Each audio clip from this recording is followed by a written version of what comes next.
Wonderful. Thank you so much, Chantal. And hello, everybody. I am just going to quickly share my screen here. It is lovely to meet all of you today, e-meet all of you, I guess. And I understand that we have people from all over the province of Ontario, as well as the country, and even some international folks that have joined us. So welcome. I'm looking forward to this discussion today. And of course, my slides are not changing. There we go.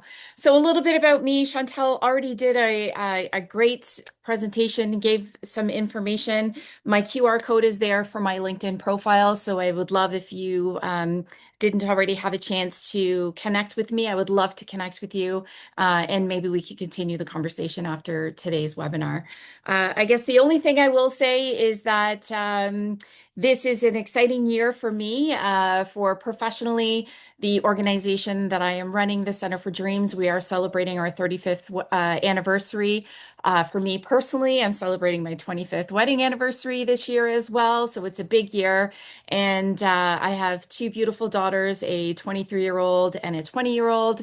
And then I don't want to say the child I love the most, but he doesn't talk back to me. So that would be my dog, Kobe. But otherwise, I think that's it. I think you've already learned everything about me so far. So let's get on into the presentation.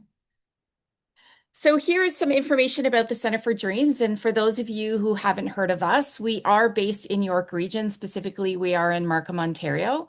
However, we do service across York Region, Durham Region, as well as parts of the southern part of Toronto. So we have individuals coming from all over to our program. And as I said, we are celebrating our 35th anniversary. And we originally started, or the foundation of our program is our Adult Day program. And so it was actually my brother John who, when he graduated from high school, my parents started the program for him and two other individuals. And obviously, over the past 35 years, we've grown immensely, but had our day program, which we still continue to have.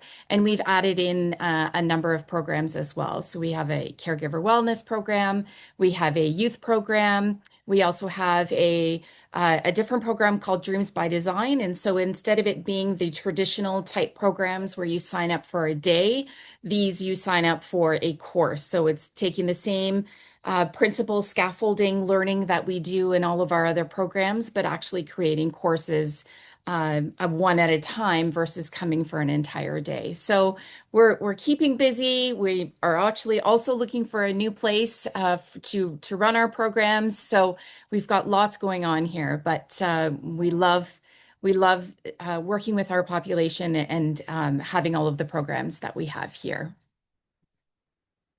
So in terms of today's roadmap, a little bit about what we are going to be talking about is really talking about, again, these innovative solutions for volunteering and innovative solutions for fundraising. And it used to be in the past that we would have, one person who was in charge of volunteers, and then like a volunteer coordinator, and then you would have someone who was just fundraising, and maybe that was a committee or that was the board level. But what we're finding now is that you really can't have one without the other. Those are the ways that the trends have been going. And so we're going to talk a little bit about that as well. But we did want to share some of the innovative ways that we utilize our volunteers, but also some of our fundraising as well. And then talking a little bit about how these models have shifted over the years, as I just said, and then any trends that we also are noticing. So in terms of volunteers, we are going to start off with our field placement program. Our field placement program originally started as one or two students from a particular school, and it was based on a particular education. So, for example, we had one or two students from the social service worker program because that seemed to fit nicely with our program. But over the years, we started to expand and expand and expand on those programs. And so, what we mean by field placement are students that are in school, and it is part of their requirement to graduate to actually have a practicum or a field placement opportunity for hours. And so, there's a number of different programs that have field placement. Some of them, the internships are paid, and some are not paid. Being a small charity, we went with a non-paid option because that was something that we were comfortable in being able to do. And we knew that what we were doing was a great program. So the boots on the ground, our program that we were offering, the way in which we were offering our program was great. And so we thought, well, why not share that information with others? So that again spearheaded that field education program. But what we quickly came to realize is that it wasn't just learning opportunities for our students. They were this structured entry point or this pathway for us to build future leadership at the Center for Dreams. So once people started to understand our culture, which I noticed there's a spelling mistake on that screen. I apologize. It's screaming at me right now. Once people were able to understand our mission, understand our culture, make connections with everyone that we were working with, we noticed that the productivity was so much better. And why wouldn't we want these individuals who basically we've trained for 4 months or for 8 months at a time, and who now know the basic understandings, the structure, the foundation, the policies and procedures? Why wouldn't we want them to continue with us? So we really, again, quickly realized that this was the clearest pathway to the sustainability for volunteers in the future. And so again, we realized that when we start with them, we start with the student and we are offering them clear role description and learning goals, which, by the way, that's not something that we create. The school does that for us. So that was easy. We have to provide them with orientation, right? So orientation into our program, orientation into our culture, orientation in terms of the people that we're serving, and most importantly, the why. I am constantly telling my students all of the time, whether they're my students in the classroom or my students here at the Center for Dreams, that they need to understand the why. So we encourage them to ask questions. And then I encourage my staff to really ensure that they are sharing that why. What does this mean? Why are we asking you to do this? We know from ourselves when we understand the why, there's a little bit more buy-in and we're more apt to jump in with both hands and both feet if we agree with that why and if we understand that why. We also notice that when they are having direct supervision, which they have to as part of their program, that builds this level of confidence within the students because they know that there is someone there to provide the safety net for them in case they happen to fall. But then also on the flip side of that, there's also this level of accountability. So if there's something that's not happening, they are accountable to someone to sort of bring them back and steer them back in the right direction. One thing we also really, really encourage our students to do is to critically reflect. And so that critical reflection becomes an important piece from day one right until the last day that they are here doing their supervision or doing their placement, sorry. So what impact do they see? Not just what are the tasks that they completed. So, what did they do and how did that make an impact? How did that make an impact on the organization?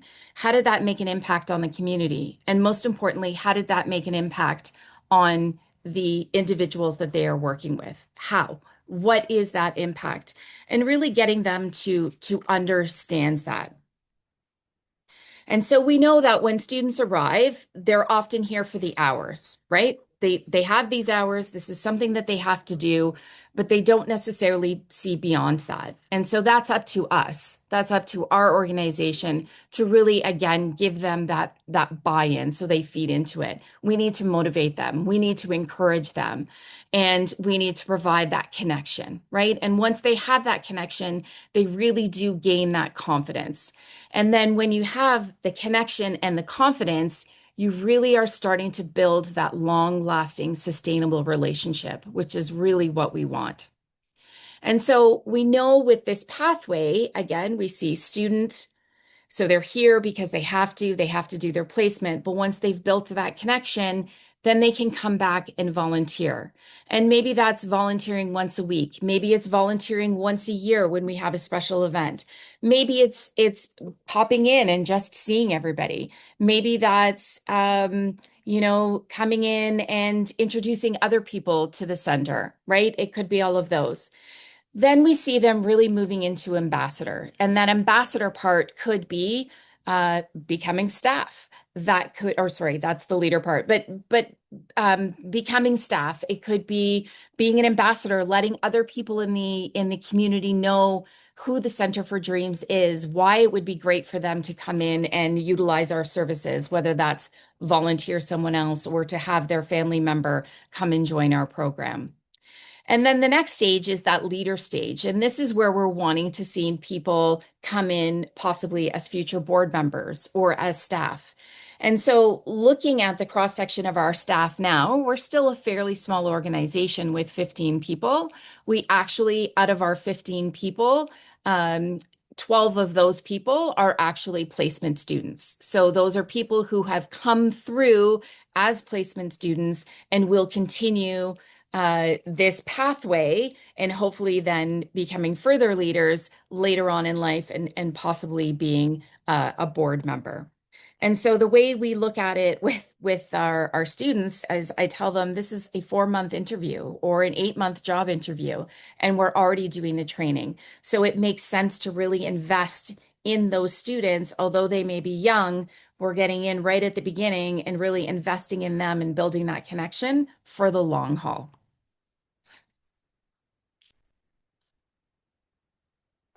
And so, really, what we want is for people to move from curiosity to contribution to then commitment. So, we want them to be curious. We want them to understand what is happening. And again, that why, but then move into that contribution. So, they really are making a difference.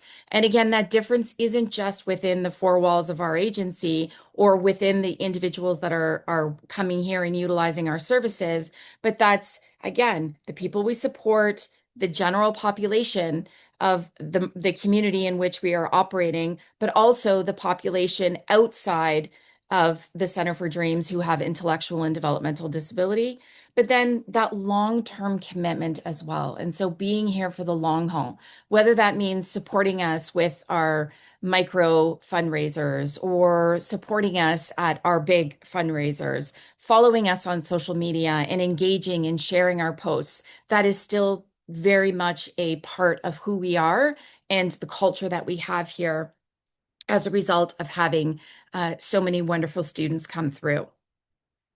And this really, the way I put this slide together here is it's really a simple model that everyone can replicate and each of you could copy. So again, discover, hear the story, try. So make it something that is low risk at first, right? Try not to make it too difficult for them to turn people away. Make it low risk so it's easy for them to say yes. Have them build these connections, uh, develop trust and rapport with the people that we're working with, both the staffing as well as our clients that we are serving. So have them feel like they truly belong. And then leading, give them more and more once they've become a little bit more comfortable, have gained that confidence, give them more responsibility, have them lead. And then being that champion is that last piece where they're bringing other people into the circle and helping to, again, be that ambassador for other people as well. And the biggest mistake that we see that people make is really trying to get people to commit before, so in the discover and the try stages, before they feel this level of belonging. And we really want people to join and to volunteer, and especially now, nonprofit organizations, we need volunteers more than ever. We need as much help as we can get. And everybody in the community is going through the same things that we are. There's so much happening. We are all supposed to be doing more with so much less. And so we need to make these opportunities as low barrier as possible. and we want people to be able to connect, right? So low barrier, really try and connect with people, help them to see their role, feel useful, feel like that they are making an impact. And then ultimately, we want them to feel like they truly belong so that they can continue to lead and make that impact for us. So, Canadian volunteering, we have certainly seen a shift in the last few years. And so, one thing that we know that has remained unchanged is the desire to help, right? People still want to help, but the formal pathways have weakened, or those formal pathways have certainly changed.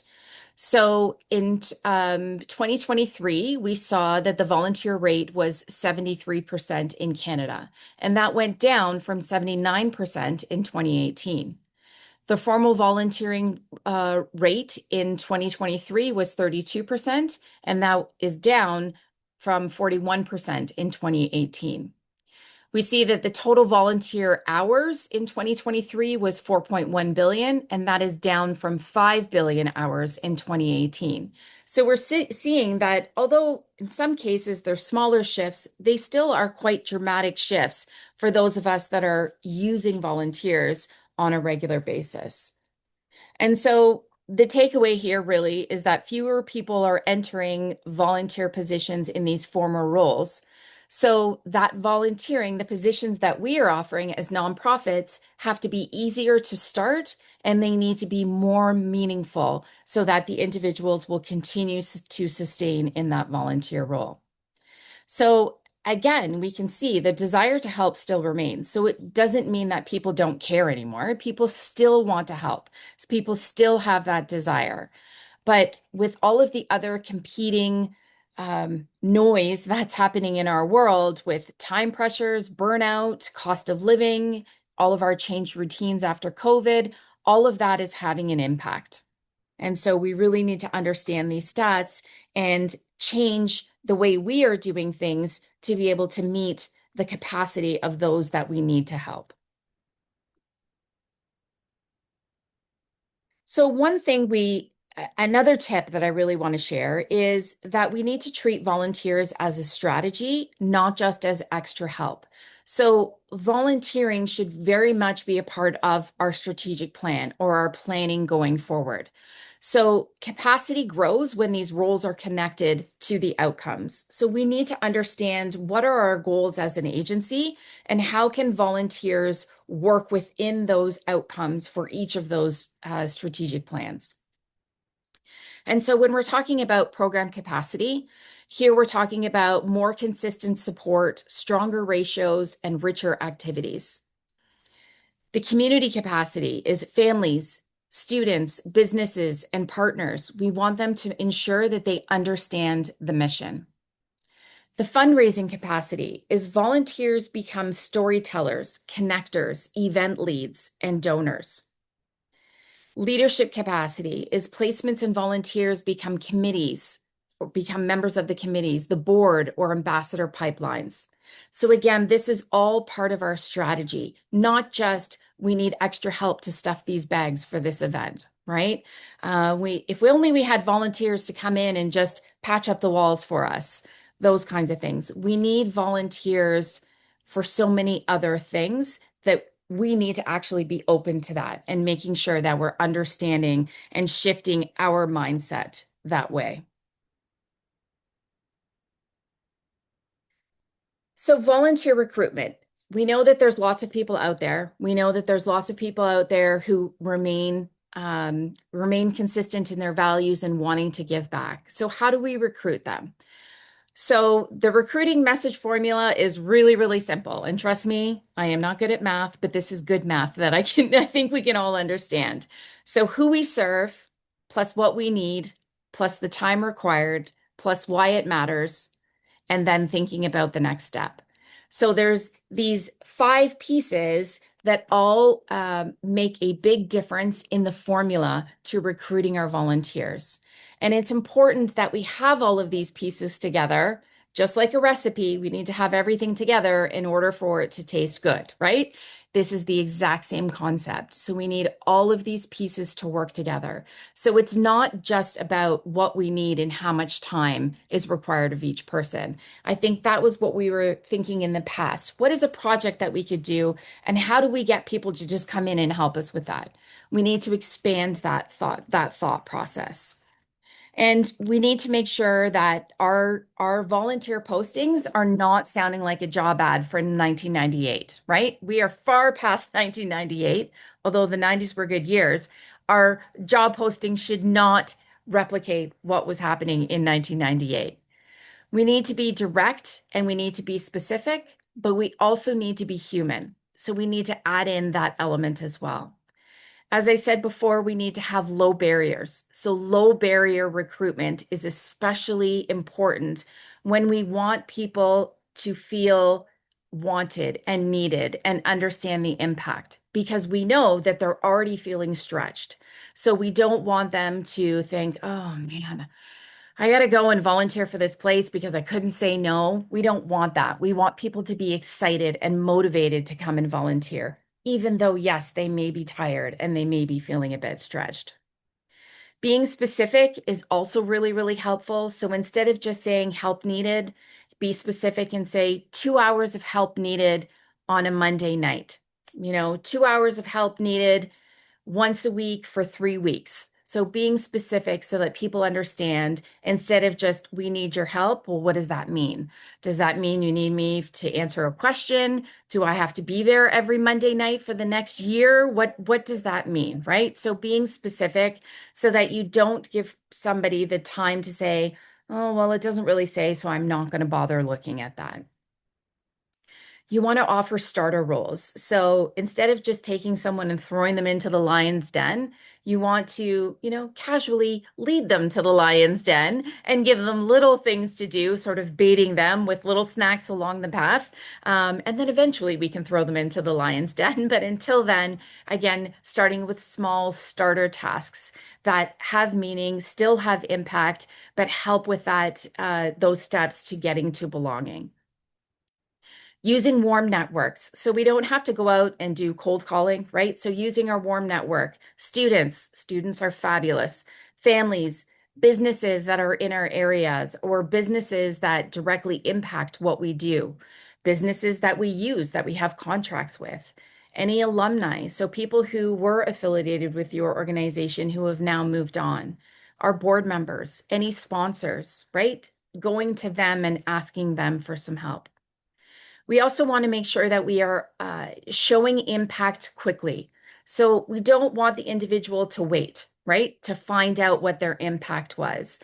We live in a world now where there's a lot more gratification that is more instant. So we need to change to be that as well. Doesn't necessarily need to be instant gratification, but gratification that happens quickly after the person has volunteered or even during their volunteer time. And then following up with them fast, right? So giving them some role clarity. The next invitation to come and volunteer, appreciation. Don't skip out on those thank you notes.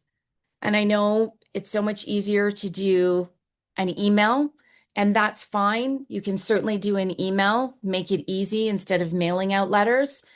Uh, but whatever method you are using to show your appreciation, just make sure it's personal. It shouldn't be a generic email to everyone that everyone reads and goes, yeah, yeah, yeah, thanks. ChatGPT wrote that and delete, right?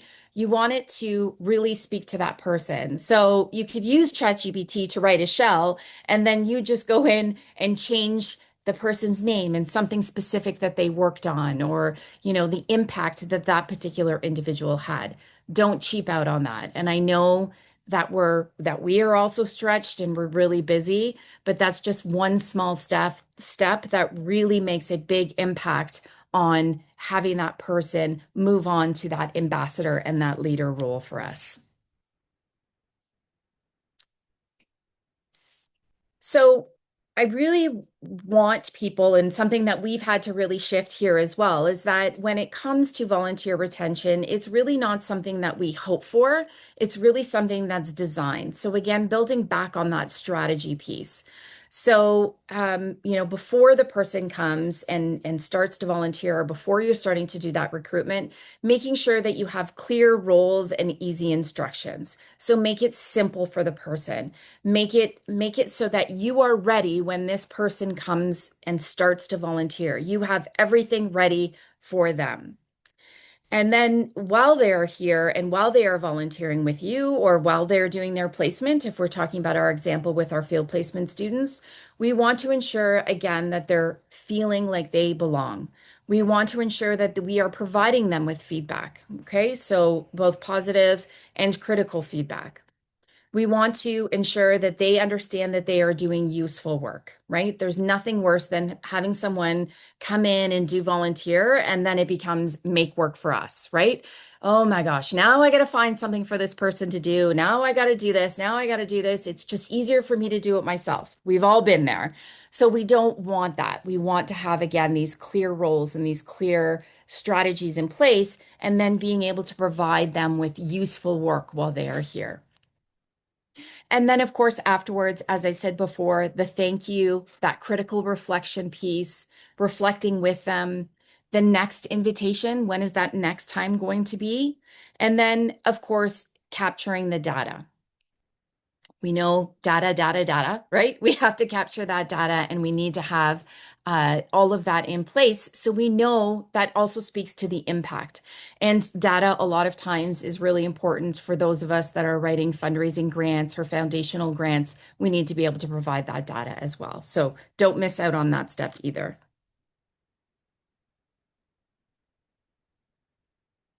So, what does fundraising look like in the 2020s?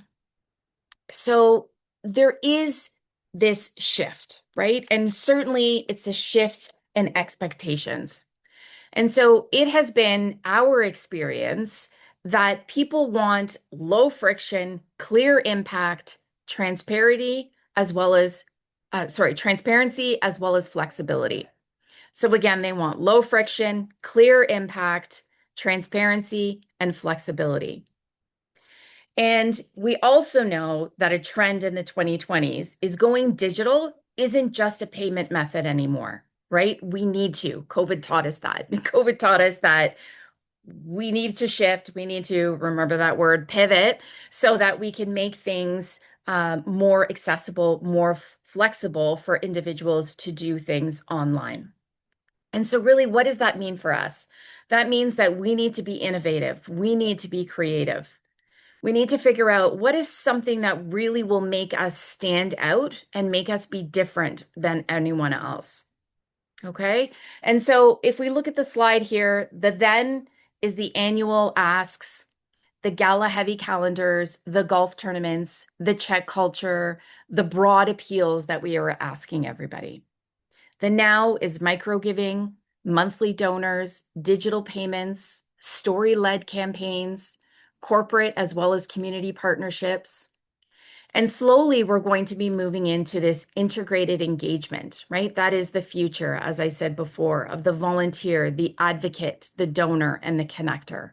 And what does that look like, having everybody connected together? Now, I want to be very, very clear here when I say that was the then versus the now. And I would be remiss to say, don't do any of the now, right? Or sorry, don't do any of the then, because I will tell you on October 23rd, we have a gala that is planned. On July the 24th, we have a golf tournament that is planned. But it's not just your typical gala. It is not just your typical golf tournament. What makes you stand out? What is going to make you different than everybody else so that it's not the typical golf tournament? We were doing galas before, and actually we had stopped just before COVID. And we had heard from a lot of people, look, we're getting tired of going to galas. I would rather just give you money and that money go directly to your organization than paying for me to have a nice meal, to get dressed up and to go there, right?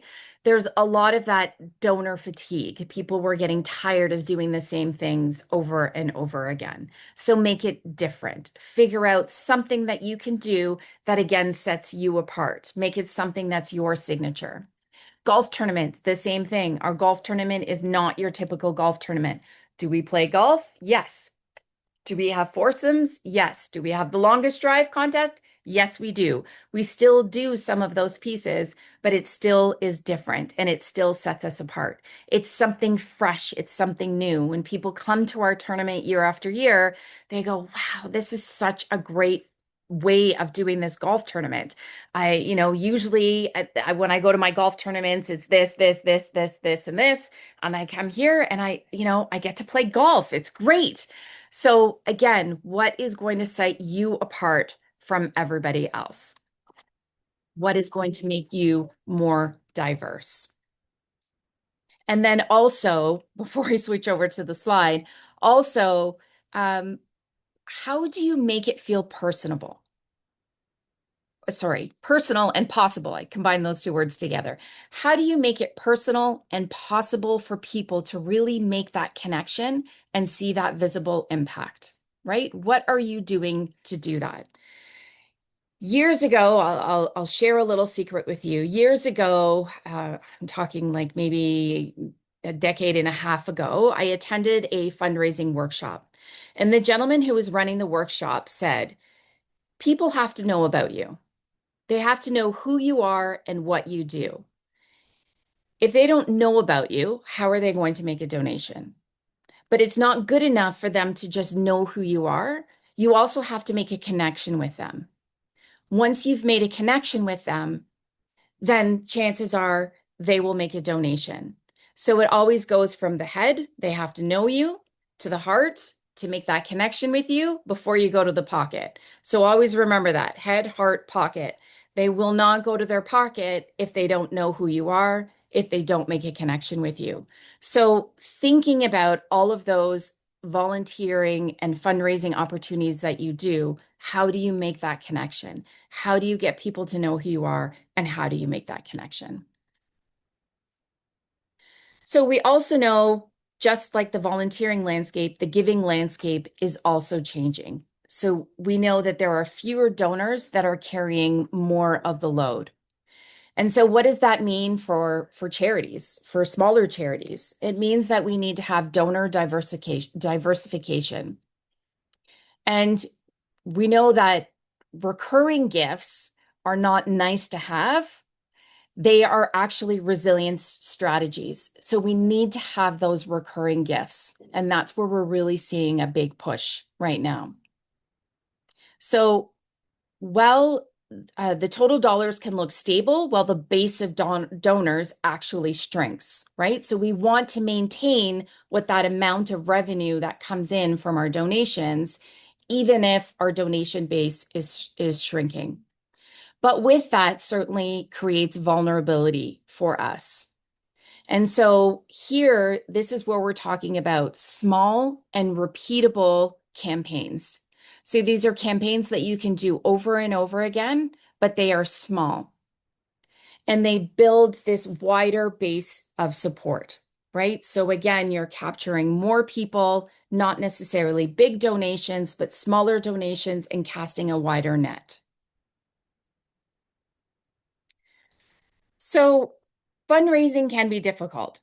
Any of us that have ever done fundraising, we know we've done fundraisers that have been super successful. We've done fundraisers that have flopped, and we left scratching our heads going, oh my gosh, we did all of this work and what did we get out of it, right? We need to remember that it's not just about money, it's also the education, right? So again, letting people know who we are and making that connection. And sometimes we see then that donation coming back in later. It may not necessarily be at that particular fundraiser. So not all fundraisers are certainly a flop, right? Making the ask smaller, clearer, and more relational shows exactly who benefits from the funds that are being donated. Okay. And we want to share our story. We want to invite people into our culture, into who we are and what we do to really make that connection. But we have to also do a real synopsis of our community. So what is going on in our community? Is our community very, very cultural diverse? And if your community is culturally diverse, then you need to make sure that you are representing that and that you understand that diversity, although wonderful, sometimes does bring complications when it comes to fundraising. So how do we get over that? What do we do, right? The cost of living is huge, right now, and housing pressures, that certainly competes with charitable giving. We can't expect somebody to make a $20 monthly donation when they're not able to, or they're struggling to put food on the table for their family. We also need to build that trust with our community, right? They need to know who we are. They need to know that we are doing good work and that we are a trustworthy organization, nonprofit. Again, having that relationship with them. And then we also know that depending on where you are going to be competing with other charities, with other faith-based groups.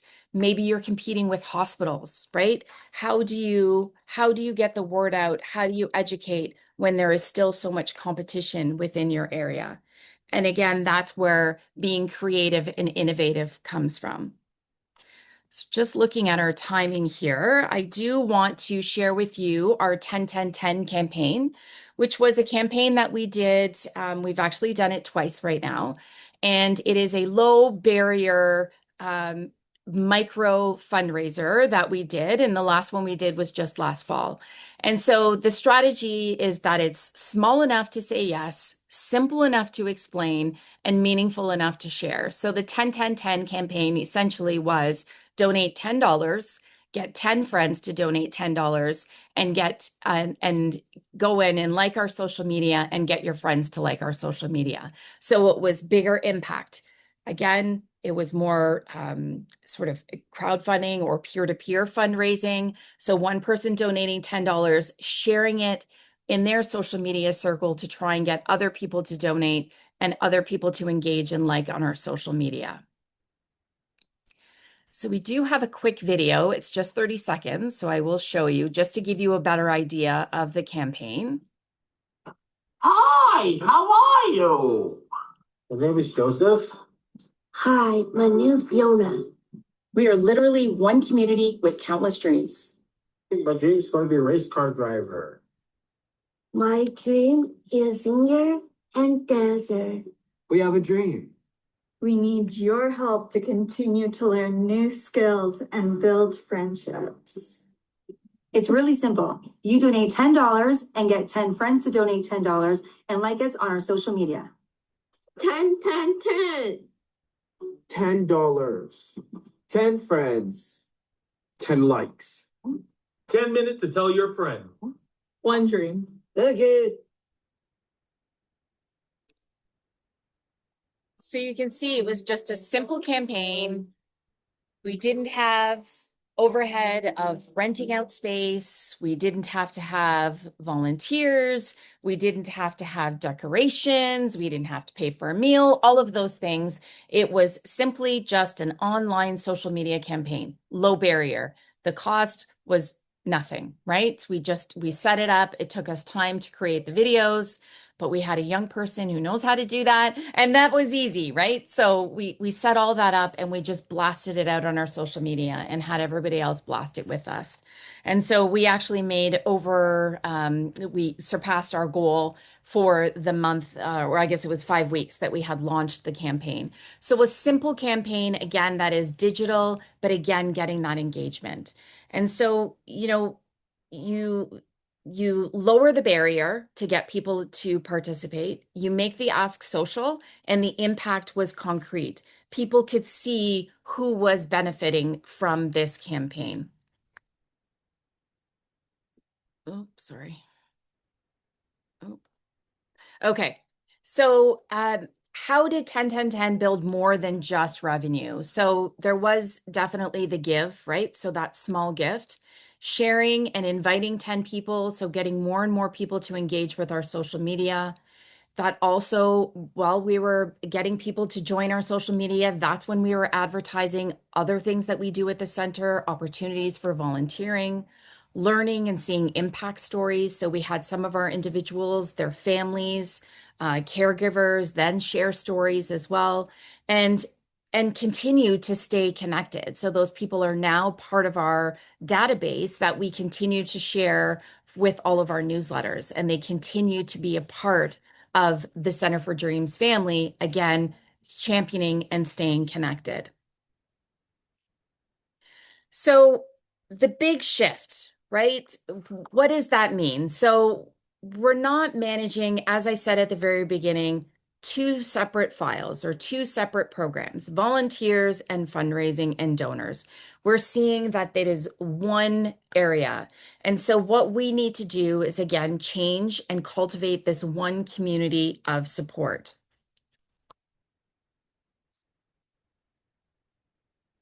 So this is a reflection for each of you. What pathway are you building in your organizations? So where do people first meet your organization? What is the easiest first yes that you can offer? How do people move from helping once to belonging? Where could a volunteer naturally become a donor, an ambassador, or a leader? So this is my challenge to you guys, is to really look at this pathway and think of one improvement that you could do in the next 30 days for your organization to help build more sustainability in terms of that culture of one giving support group. So instead of it just being donors, instead of it just being volunteers, everybody all together as one. And when people understand the need, see their role, feel valued, and know the next step, they are more likely to stay. And we want them to stay as volunteers, as donors, ambassadors, as well as partners.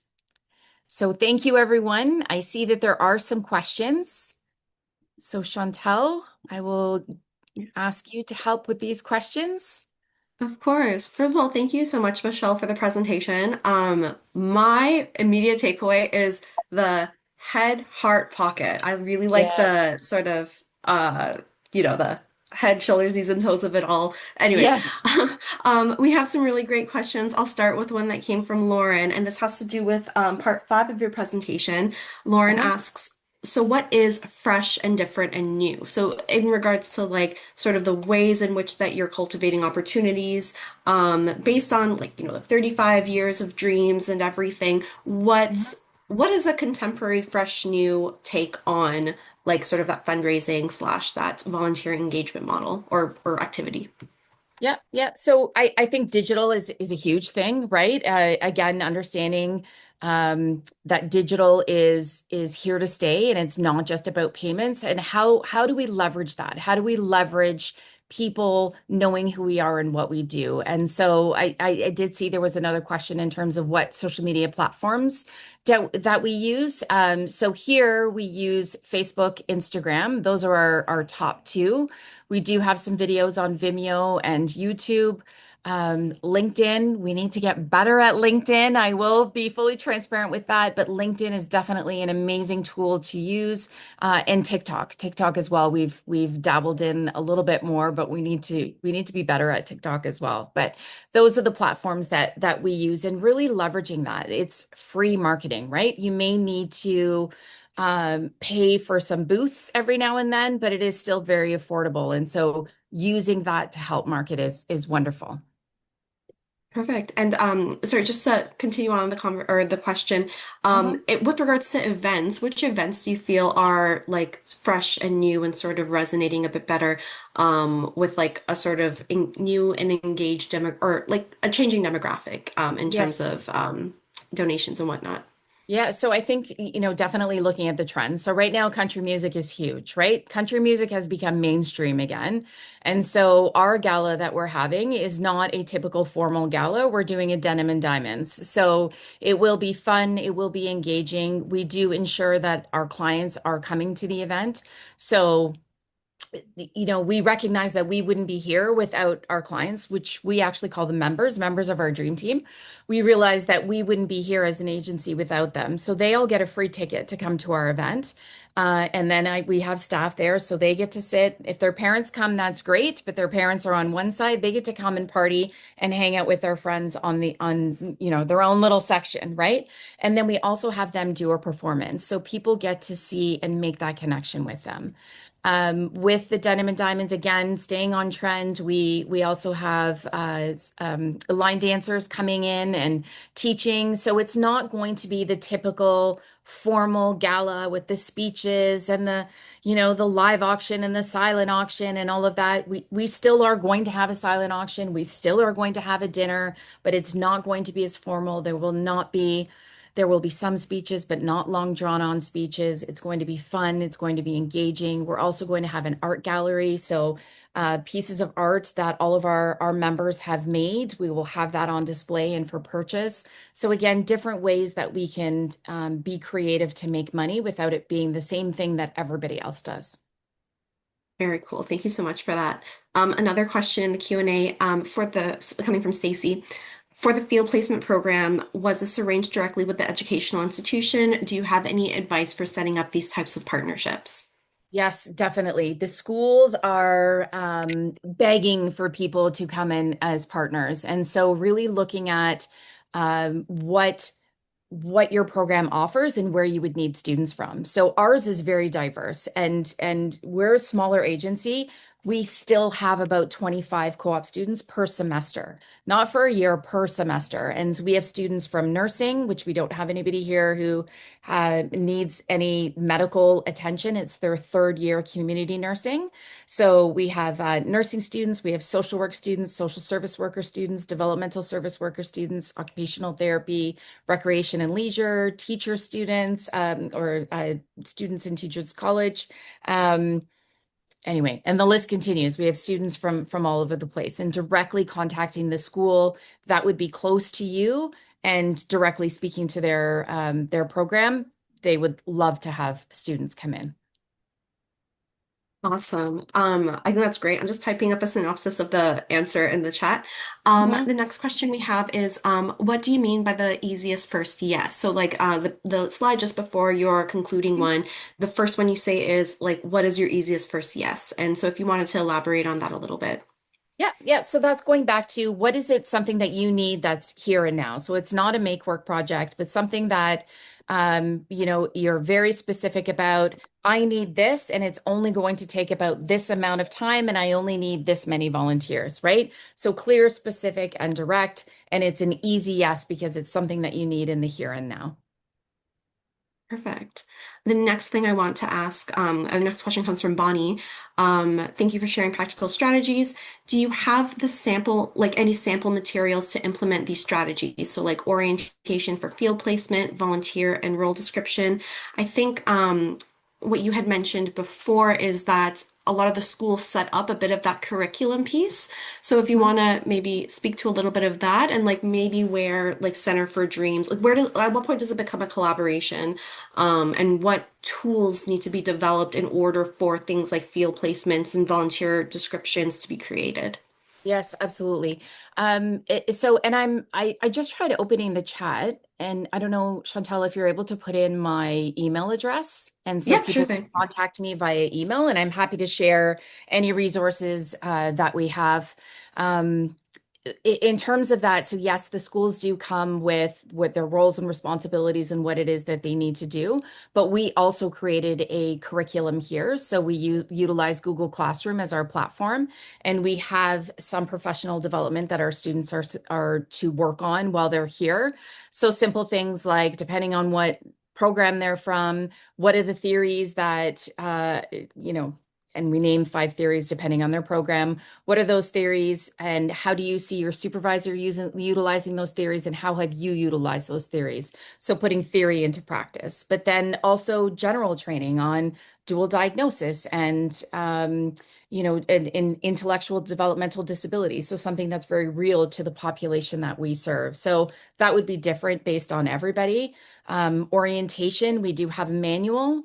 The other thing that we do with our orientation is we actually do orientation in the summer before placement begins so that they can come here, I always say, get all the boring paperwork done and over with first, have them so that they feel a little bit more comfortable. So on their first day when they come in, it's like, okay, I've already been there. I've already got to meet my supervisor. I already know what's expected of me. I already got to meet the majority of the people that I'll be working with in terms of staff as well as our members. And that lessens their anxiety and gets them ready so that they're ready to go on the first day. But again, I'm happy to share any resources with anybody that emails. That's perfect. Thank you so much, Michelle. And I know we're very strapped for time. We do have a few more questions in the Q&A. I'm happy to talk to you, or I'll send those questions to you like after the session and everything. But as a tradition for these case studies, we usually end all of our seminar or all of our webinars with this question. Okay. The past folks from uh, the the last webinar folks did the same thing. So anyways, the Mhm. question is, if you could shift one thing in policy, in funding, or in public awareness to better support the youth, adults, and seniors with intellectual and development disabilities, what would it be? Oh my goodness. Say the beginning part again for me, Chantel. Sorry, if I were to shift. One thing in policy, funding, or in public awareness to better support youth, adults, and or seniors with intellectual and developmental disabilities, what would it be?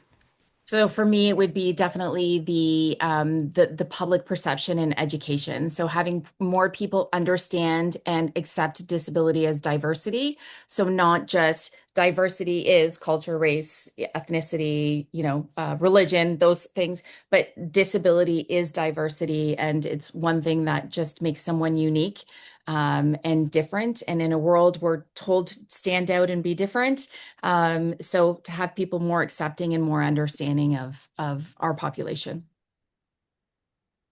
Perfect. Thank you so much, Courtney. I know you had a question. We'll be happy to get to or answer you via email. Bahar is asking really quickly, are we getting the presentation slides? Only if you're comfortable. Otherwise, we have this that will be publicly available on YouTube. So, Michelle, that's up to you. Yes, yes, no problem. And I have another great idea that I would have loved to have shared as well. A great online fundraiser called Gift Card Survivor. So if anybody's interested in that, please email me as well, and I'm happy to share those resources. We'd be more than happy to, like in a post email, send out to everyone with some of that info on that. It's not a problem. Okay. As we approach 2 o'clock right now, I just want to thank you, Michelle, once again for giving us your time today on this Tuesday afternoon.